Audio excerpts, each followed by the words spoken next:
Gente, o presidente Lula sancionou a lei que equipara a injúria racial ao racismo, que é inafiançável e imprescritível. Para representantes do movimento negro em Brasília, o texto representa um avanço e pode ajudar a diminuir o sentimento de impunidade para crimes que envolvam preconceito racial. Ser seguida dentro de lojas por ser uma mulher negra, por causa do cabelo, por causa da pele, por causa do jeito, por causa da religião. Além disso tudo, eu trabalho dentro de uma repartição pública e que muitas vezes não fui vista como uma funcionária pública. Essa é a história da Raquel, mas poderia ser da Amanda, do João e de tantos outros brasileiros que carregam no DNA o passado escravocrata do Brasil.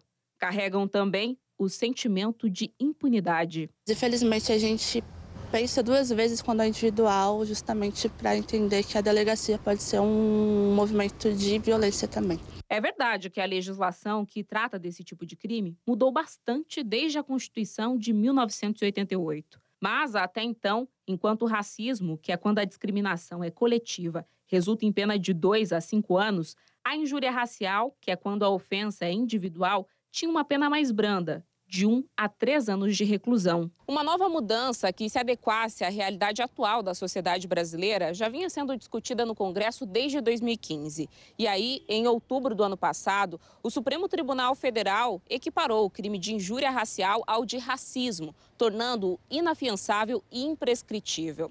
Os parlamentares também avançaram, apresentaram um substitutivo e aprovaram o texto final em 7 de dezembro do ano passado. Por fim, uma nova lei, 14.532, foi sancionada sem vetos pelo presidente Lula.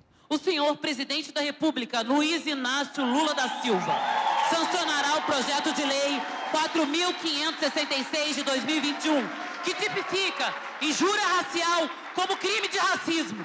A injúria racial dentro do Código Penal, como colocada, ela destoava da política de combate ao racismo.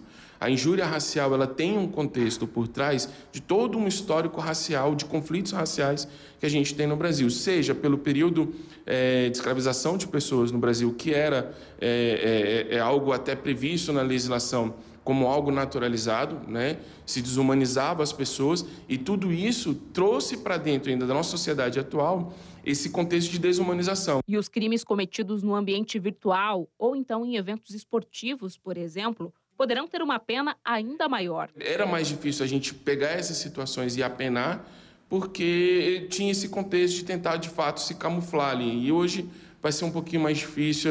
A gente espera que com esse avanço da legislação as pessoas consigam compreender que não há como se esconder desse tipo de violência. Eu acho extremamente importante ter essa equiparação.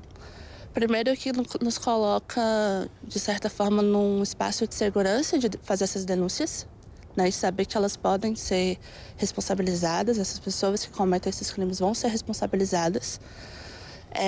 E segundo, acho que é um movimento importante para a gente conseguir avançar contra o racismo. Ainda assim, há um longo caminho pela frente até a tão sonhada igualdade racial. A legislação penal vai ser sempre a última razão do direito.